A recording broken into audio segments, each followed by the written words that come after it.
You so much for that introduction, and I will proceed to sharing my screen.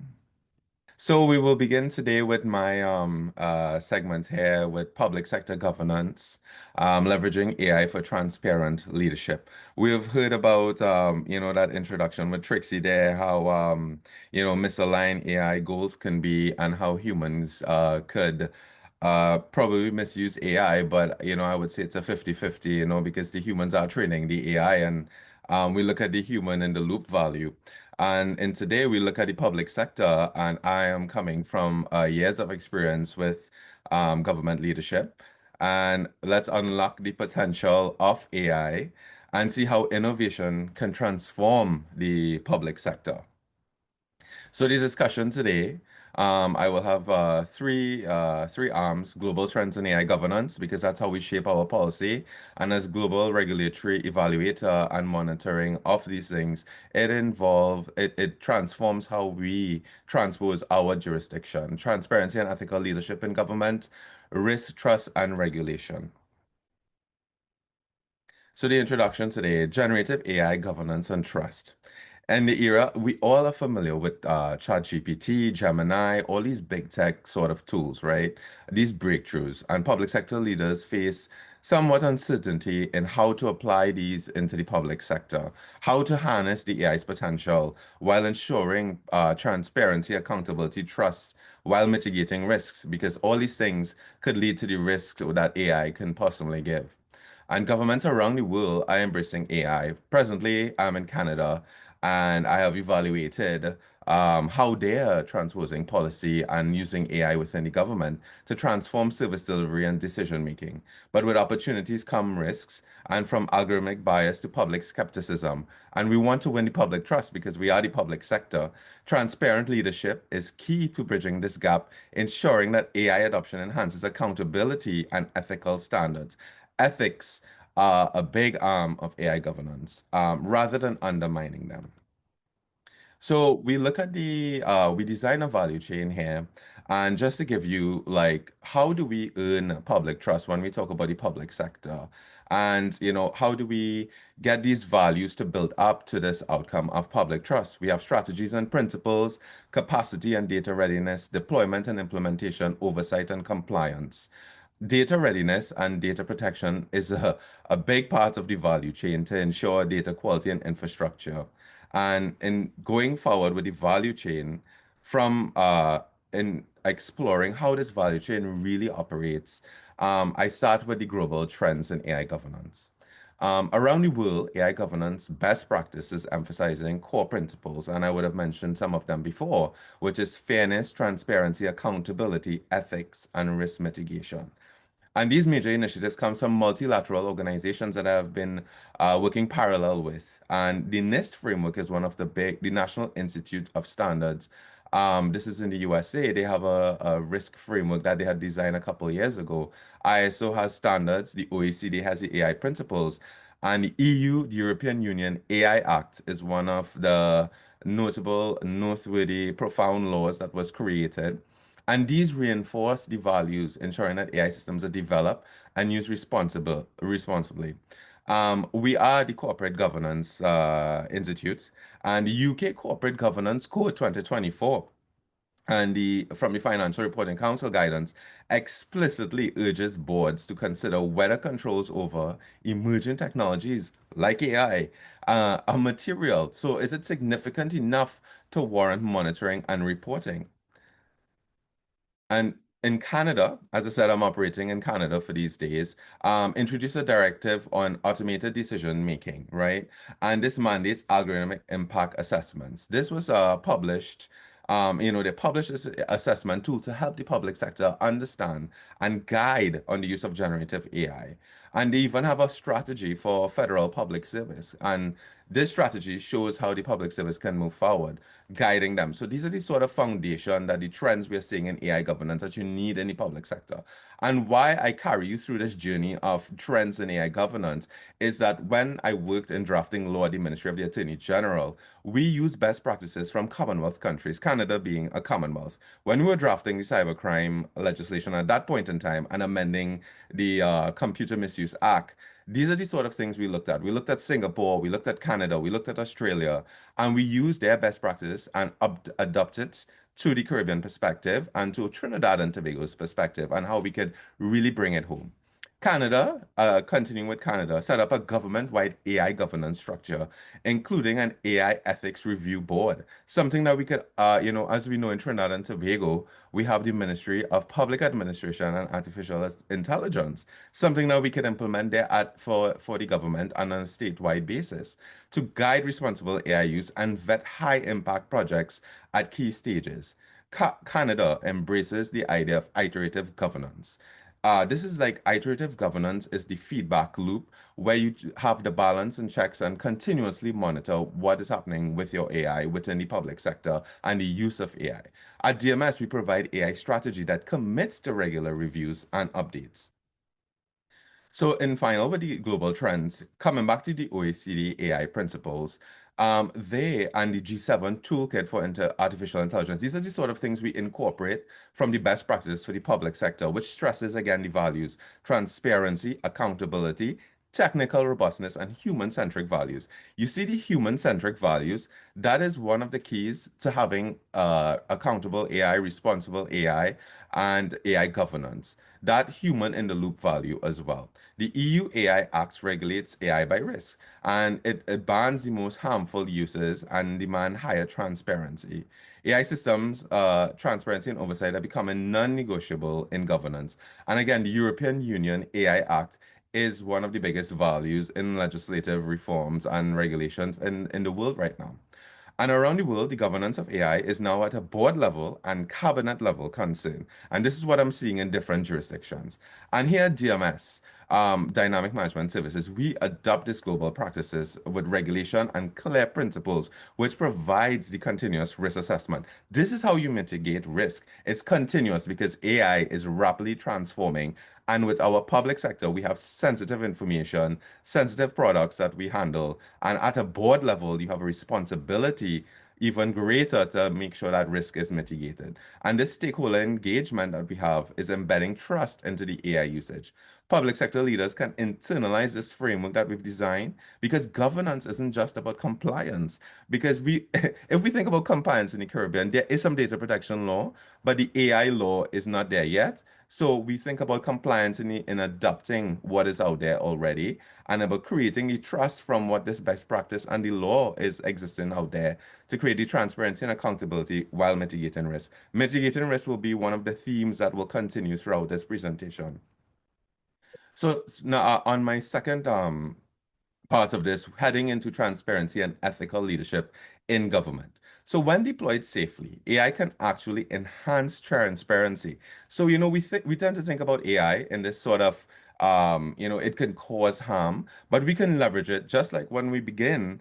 And we said that, AI can be used in either a good or bad way. And just like the internet, when the advent of the internet happened, people thought that, wow, this is going to be really detrimental. Yes, we have these spaces that can cause harm, but we also have the greatness that can come out of it. And then, for example, an AI system can sift through big data to uncover patterns of waste or fraud, giving leaders clearer insight into where interventions are needed. AI can support leaders in making ethical, unbiased decisions by flagging inconsistencies or potential biases. And they must set the ethical parameters for these tools. And ethics, as I said, is part of the AI governance. And these parameters design the guardrails will now be implemented to how to use the AI, how to get that result. Prompt engineering is a big part of it as well. Transparent leadership means not just using AI, but openly communicating about its use. In Canada, coming back to our Commonwealth jurisdiction, the principle of informing the public when AI is used and an example of transparency is best practice, publishing an algorithm accountability report. I have even used tested some of this public AI that Canada has, and it really does give you that transparency and trust. So we come with transparency and ethical leadership in government. So we want to enhance public service at a leadership level, at a governance level. What are you going to deliver with using AI and how can I do it safely? So in Trinidad and Tobago, I'm using us as an example.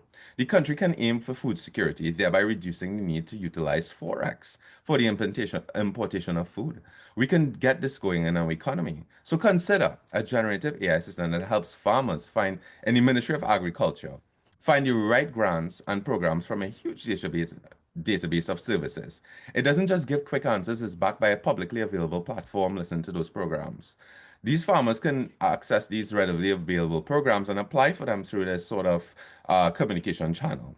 And the AI speeds up the discovery, so it makes it less complicated. Because sometimes I find when we use public services, we tend to get lost in the paperwork. But this helps you bring the information to the end user, a transparent framework. And this chatbot, guess what, is already in use in Canada, and I have tested it. So AI used under dynamic governance can be a tool for open government. But this only works if the leaders embed AI in culture of responsibility and openness. I would love to see the Ministry of Agriculture implement such a thing here in Trinidad and Tobago and across the region, because then we can increase food security for all of us in the region. Continuing with enhancing the public service delivery with AI. So imagine another case. A virtual assistant in public services and procurement in Canada helps HR advisors work through a backlog of pay cases.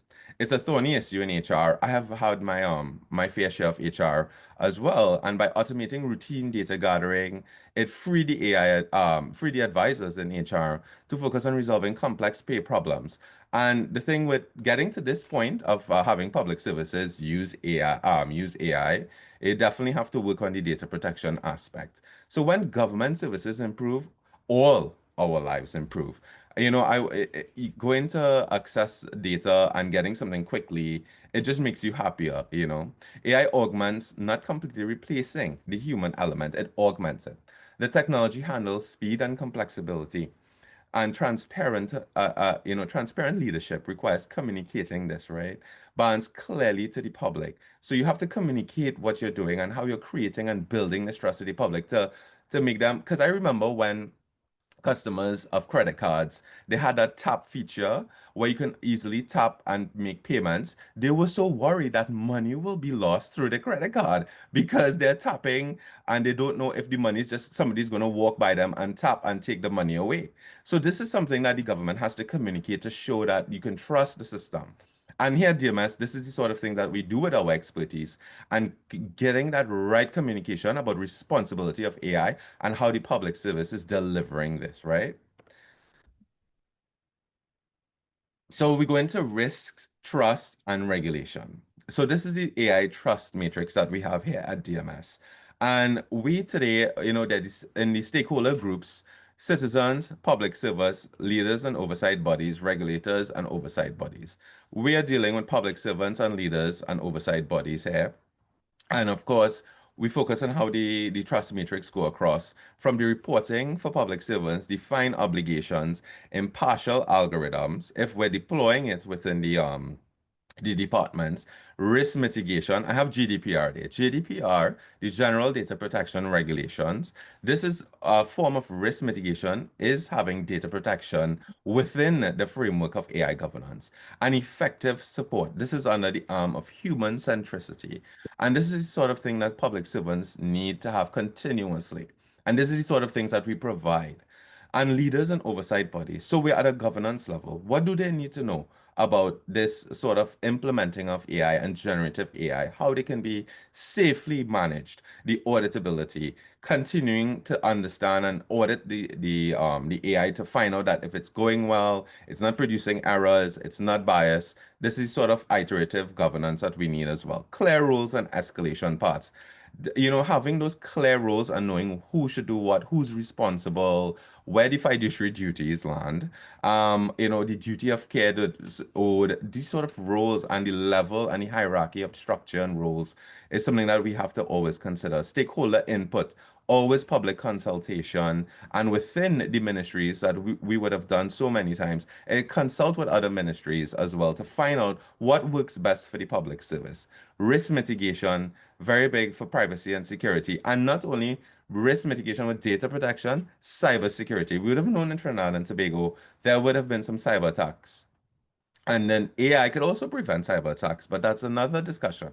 And ethical oversight for the human centricity, because ethics is based on human rights and how we protect each other from bias and from the sort of harms that we keep hearing about. But we can solve that problem with the guardrails and continuous and iterative governance.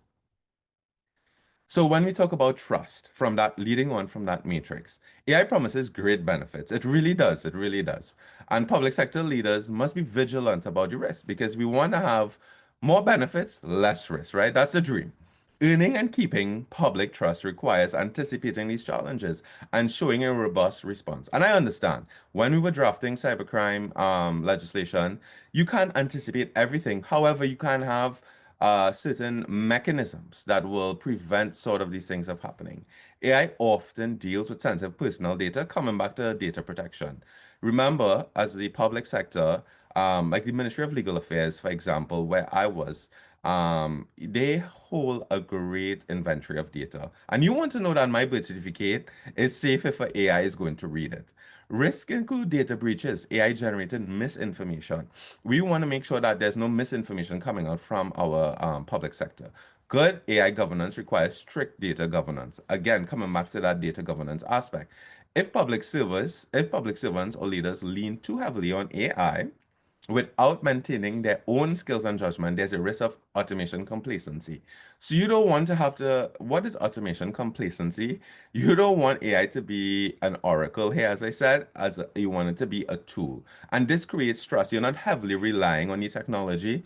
It's a tool that you use on your daily to help you do your tasks and perform different things, and like the chatbots and maybe automating HR tasks as we discussed before and more access to services. But we continue with the regular audits and scenario testing. At DMS, we provide continuous training for your employees to continue critically thinking because it's crucial to the human in the loop. We must always be critically analyzing and thinking about what result we get out of the AI, especially in the public sector and at the governance level.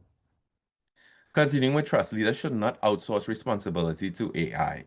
And I know that as leaders in the field, we will not we do not delegate responsibility easily because we know we have that duty of care in our responsibilities. So I know that we will not outsource it fully to AI unless that AI is doing such a great job. But it needs governance structures that catches issues and early plans for the prompt, transparent remediation when things go wrong, and this helps to mitigate risk and create trust.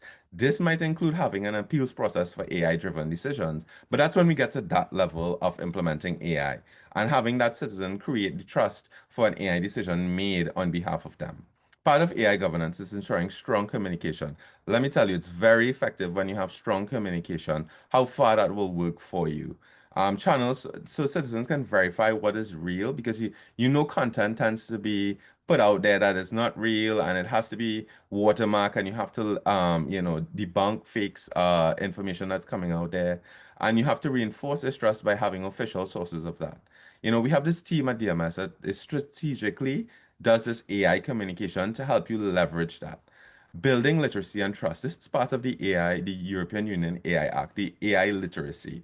It's part of risk management. Governments might hold public forums on AI, use publish ethics frameworks, which is a value of itself that creates trust to show how ethical things are being done, and include citizens in public consultations. When I was doing the cannabis control bill, we had public consultations on that, and I remember how passionate people were about the harms and the benefits and the pros and cons. But yet, still, we need that public consultation to create trust in that law, in that decision that was made at that high level.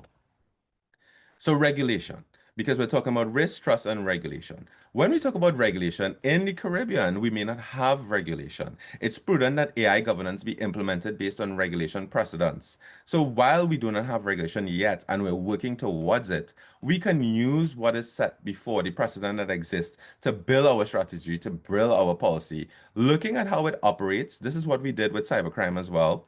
There's the Budapest Convention, which comes from the Council of Europe. We use that convention to inspire the law to transpose it into something local and something that will protect us locally and nationwide. This is what the Caribbean can do with sort of the inspiration of the EU AI Act and other sort of laws that exist around it and policies and government policies that exist, and to design the governance based on this legal standard. For some countries in the Caribbean, there's already privacy laws, and this will help you with your AI governance implementation. Public sector leaders should expect the unexpected. I know that is very difficult to expect the unexpected. But the thing is that knowing and working a lot in the field, you can see trends about what is happening with risk and where it can lead to. So there's sort of a predictability index. While AI can go off the rails sometimes, we know it as hallucinations.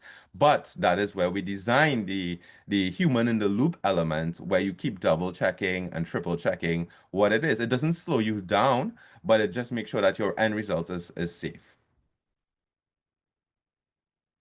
So we go to mitigating risk, building trust through good governance. How can the public sector institutions turn these principles and cautions into concrete actions and build public trust and mitigate risk? Coming back to a Canadian framework, establishing a common governance framework for AI across government is a foundational step. This includes setting up minimum standards and process that every department must follow when implementing AI. Different levels of AI require different scrutiny.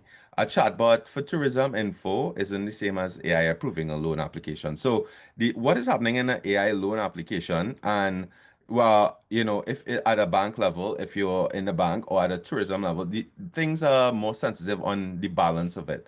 So which one requires higher scrutiny than the others? If tourism info is providing information about a waterfall, whereas loan applications can actually be discriminatory, and we've seen that in some of the instances globally.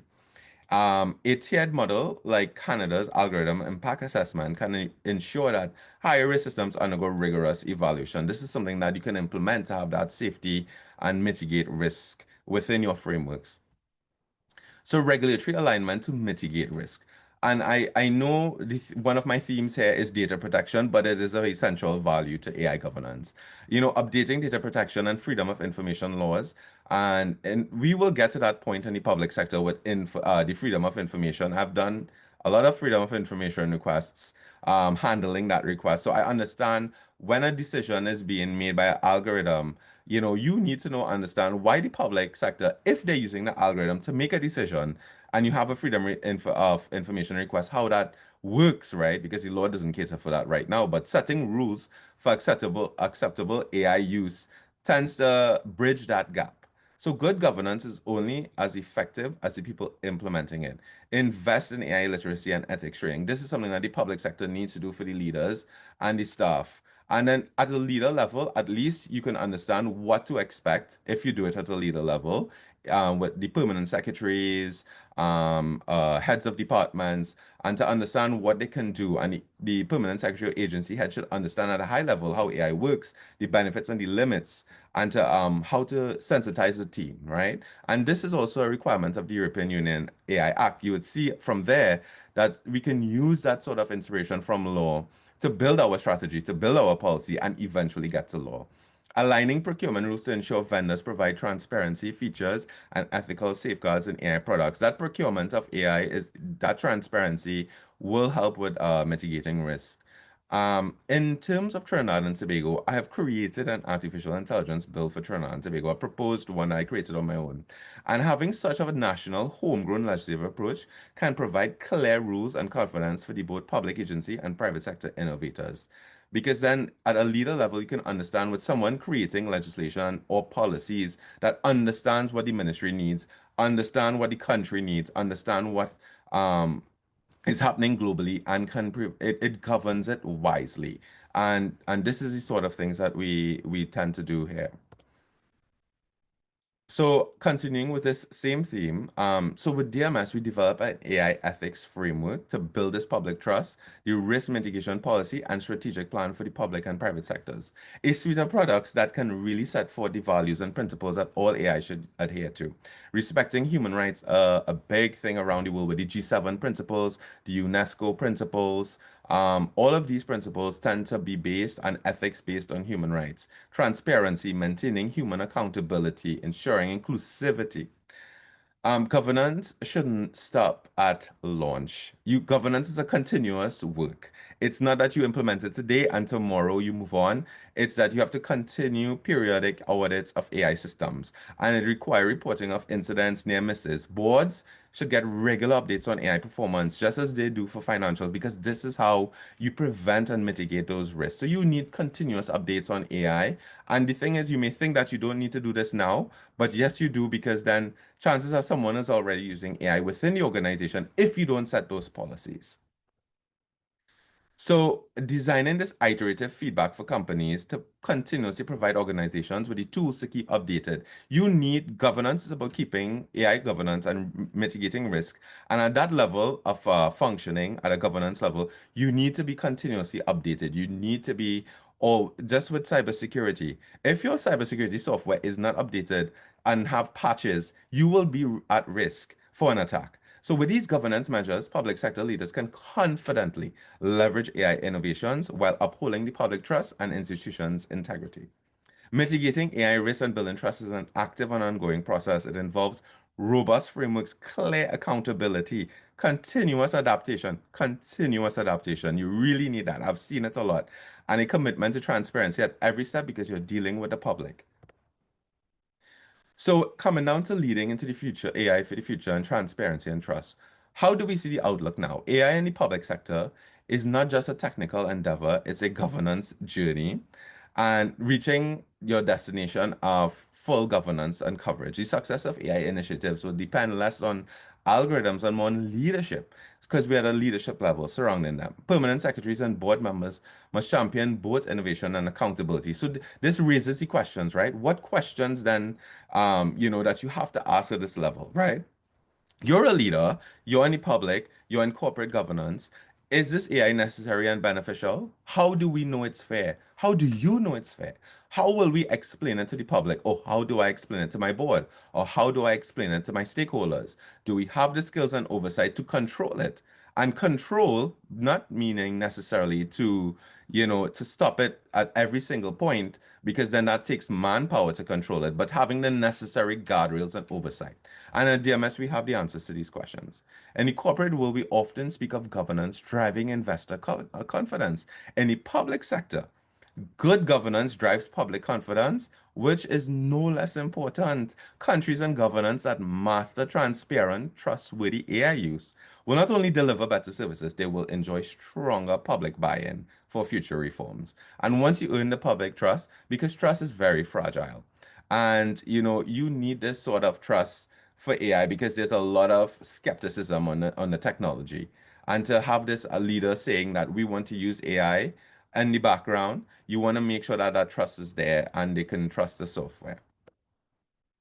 So embracing AI under proper governance is a chance to reimagine public services. It's not about saying no to new tech. We're not here about not preventing innovation. We would see the world, and if we go back to when I first started in trends in AI governance, from the USA to the UK to the European Union, they're all pro-innovation. The EU AI Act is now going towards a pro-innovation stance because we want to adopt the technology, but we want to do it in a safe way. It's about leading in a way that the technology and ethics go hand in hand. And this is the sort of trainings and literacy and policy that can be designed for your level and input of your business and public sector. You need trusted advisors who can do this and understand how to align innovation with public trust, transparency, and accountability. The values that was emphasized earlier from the governance frameworks of the OECD, the UN, the UNESCO, the G7 toolkit for public sector, even the World Bank has some information.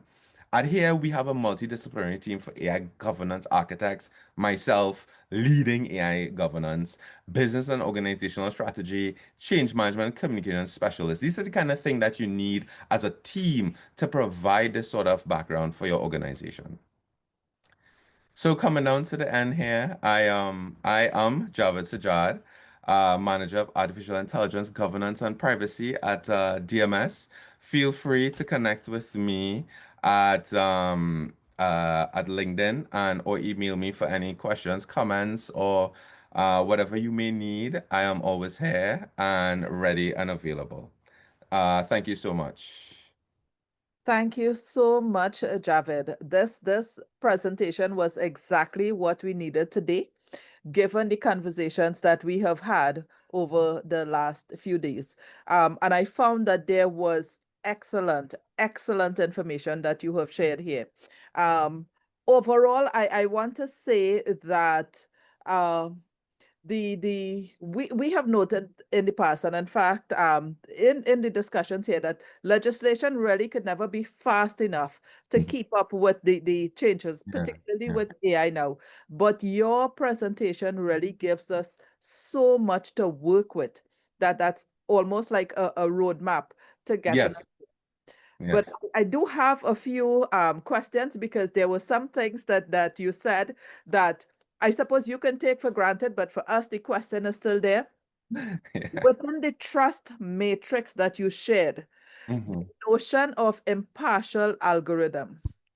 I just wondered if that's possible, because we have been discussing the bias that exists, Yeah. that we have seen. So, is that possible? That's one of the thing, the auditability of the AI, and that's so critical that you pointed out, that as much as Yep. you're saying that the AI is smarter than us, we as leaders have that oversight responsibility still. Yep. So that auditability of it, how do we achieve that? And I truly love this point you made, to avoid automation complacency, because AI is not an oracle. No. It is. Yeah. Yes. That was really brilliantly shared. And throughout your presentation, this theme of building trust, Hmm. ensuring that throughout you're taking all the steps to mitigate the risks, communicate effectively, be transparent, because you want to build trust.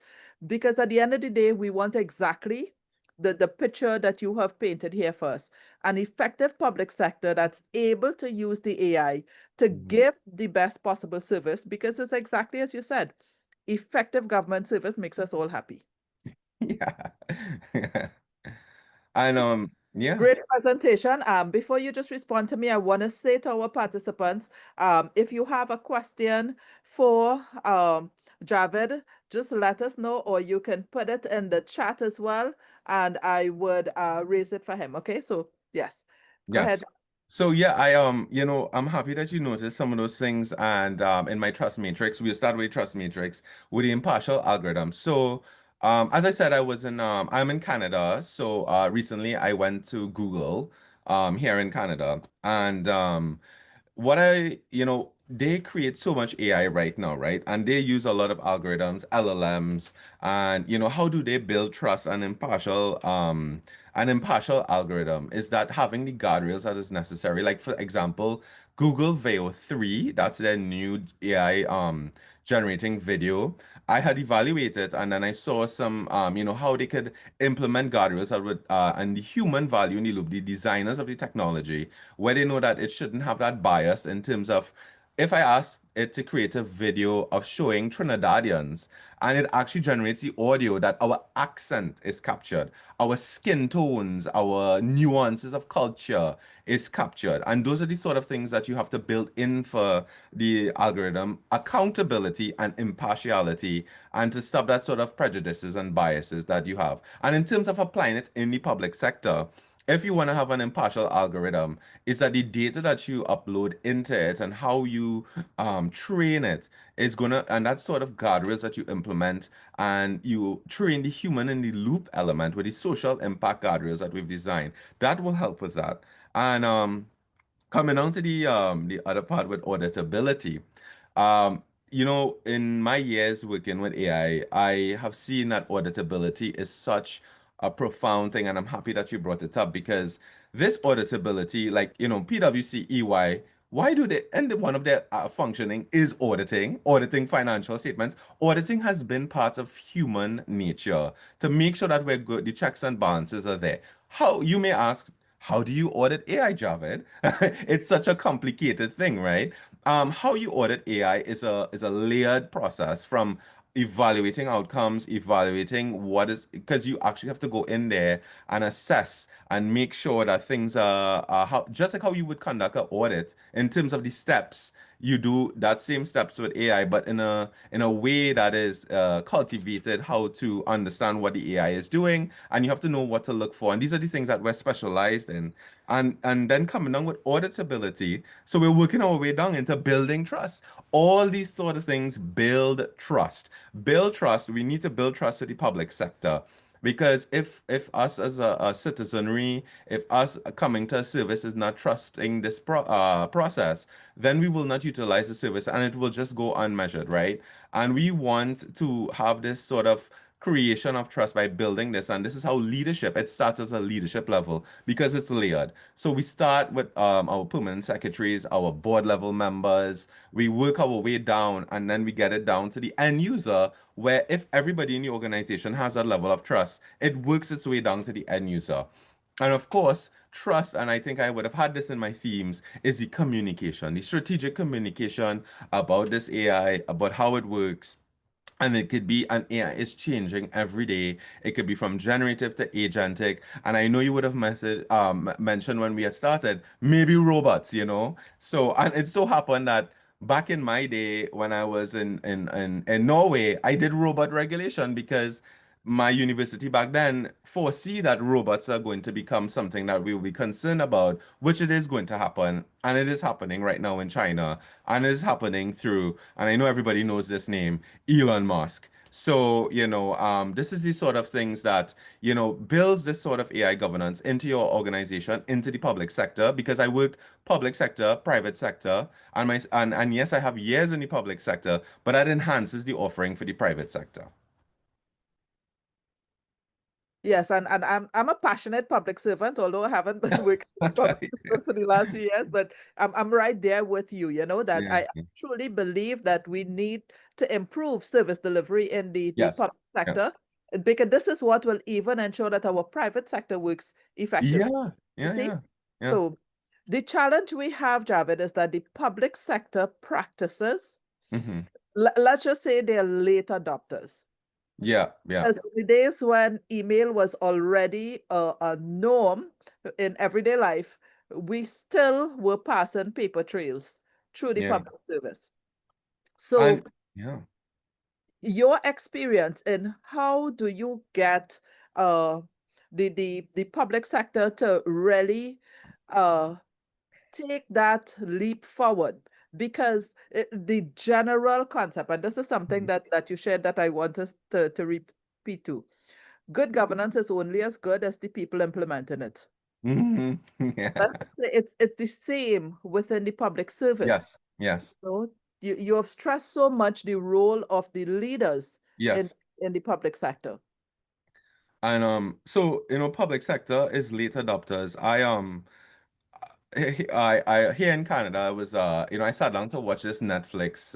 I don't often get to sit down to watch things, but this show I was watching with the air traffic controllers. I don't know if anyone in the audience or you all would have seen it, where air traffic controllers internationally was using this outdated technology to control the aircrafts in that we are flying in.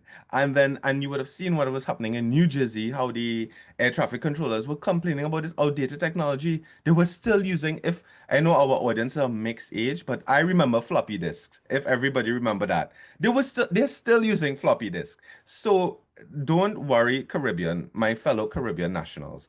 The world is progressing, but there's still some sort of late adopters, and there will always be late adopters in at a federal level here in the United States, and I know Europe is a little bit more progressive, but how do you get our public service, our Caribbean to adopt it? Because we are here at Caribbean Corporate Governance Institute, and we care about our Caribbean going to number one. We don't want to hear the word developing. We're going to be developed, okay? And how do we get to that point? I have designed with LACNIC.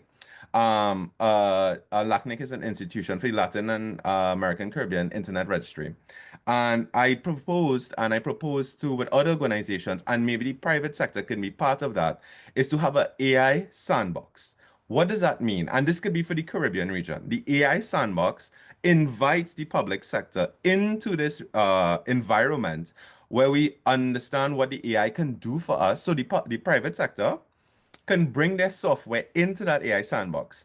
So say that maybe Massey wants to design a software that will benefit the public sector. We set up that sandbox. We can invite other stakeholders and invite the public sector to understand how it will work. Because when I drafted legislation, sitting down with the CPC, the Chief Parliamentary Council, the Law Reform Commission, Minister, Attorney General, Prime Minister, and at that level, and even permanent secretaries to understand how to adopt that technology, that sensitization, that understanding from the sandbox, and other ways of achieving that within the sandbox, because we have this long methodology of how to do it and how to implement it, can really benefit both the private sector and public sector in adoption of the software, and that benefits the private sector because then you're able to now have the government as your buy-in. Mm. So, and this is what we want to do for this is what I have, and it's my dream for the Caribbean because I am so wanting the Caribbean. The Caribbean has so much potential. I was in Brazil a month ago, and Brazil has so much wealth of power within their buy-in. And the Caribbean also has that sort of power. We have that cultural richness, and that this idea of the sandbox will benefit the region. It will help. I could see Honorable Mia Motley, she is so progressive as well, that prime minister, our prime minister, having the AI ministry in the region. So this sort of sandbox will help that buy-in. Going back to your question, how does the public sector, as late adopters, it will help them to move that forward and remove barriers to progress. And that's what I have designed for our region and our country. I like that idea. It's like having your prototype and it's been tested and Yeah, everyone yeah, gets an opportunity to yeah. analyze and give their feedback. So there is greater comfort when it actually goes out there and Yes, it's being yes. used. Okay. Novak has a comment and question in the chat. Novak, if I may invite you to unmute and share your thought and your question with Javed, please. Of course, thank you very much, Kamala. Javed. I mean, excellent presentation. Really relevant content. No, I don't think this is a question you can answer. It was more a bit of food for thought. So the private sector would have a lot more flexibility and agility as it Yes, pertains to AI deployment. So yes. there's a lot of independence there. People can basically do Mhm. what they want. Now, Yeah. can public sector organizations really leverage AI solutions without national level direction and oversight? Now, I would sort of hazard, I guess, that some organizations can take the risk and and experiment and innovate in this space. But Mhm. how far away are we really from this national level AI discourse? Acknowledging the fact that only within the last 3 years we got a bit of a quantum leap into digitally accessible services like with licensing office, and I know that was where you could renew your permit online. I mean, that was a transformative leap from where we were Yeah. to an entire paper-based lineup and wait system. So, I mean, I'm really looking forward to the future, but I'm hoping that we don't have to wait 10, 20 years before we start to see, AI integration at the national level. Yeah, thanks for that. And that very insightful from the private sector and how they have the agility. Yes, they have the agility because right now in the world, who is innovating AI? It's the big tech companies, right? The private sector. And why does government have to regulate to stop the harms from this agility, right? This rapid advancement of AI, and that's why the law is happening, trying to keep up with it. In terms of adoption of the public sector, um, I remember from a meeting that I had a couple months ago, someone from Barbados indicated that at immigration they're using AI, something similar to AI when, to that and to that extent they have some sort of identification there. In Trinidad and Tobago, how do we get to that level in the public sector of adoption? And a national adoption. I think in terms of a national adoption, it's a lot to bite off right now, and we don't want to have more than we can chew. And we can start with layers, right? Layers to progression, and we will get there. It's just that, and then obviously also we know that we have a lot of outdated outdated laws and systems, because remember when we have the electronic transfer of money, right, and even e-signatures, to get to that point for the government to receive electronic money transfers, we had to pass legislation. There's a lot of bureaucracy as well, and yes, we have to get that legislation there, and we have to get data protection enforcement as well if we want to get those sort of services. Right now we're running e-services, right, and people are using our data, but that's why data protection is an essential foundation to AI governance. And so I would say that for us to get to that level of public sector adoption is that we do it at a layered approach, and that sensitization, that literacy, and working with the private sector. Because the private sector has a lot of resources that can benefit the public sector. And that is why, again, the sandbox helps that layered approach to get to that point. And I am hoping that my Ministry of Agriculture in Trinidad and Tobago will one day have that AI chatbot similar to Canada, and be able to access if I want a grant, to say I want to plant, cocoa is this valuable production. Chocolate. We just had a cocoa sort of drain in the world. I want to know if I could go to the Ministry of Agriculture. I go to the chatbot. Can you tell me about how I can get a grant to plant cocoa? I want to become a farmer. I am a young individual wanting to go into agriculture because I see value in that.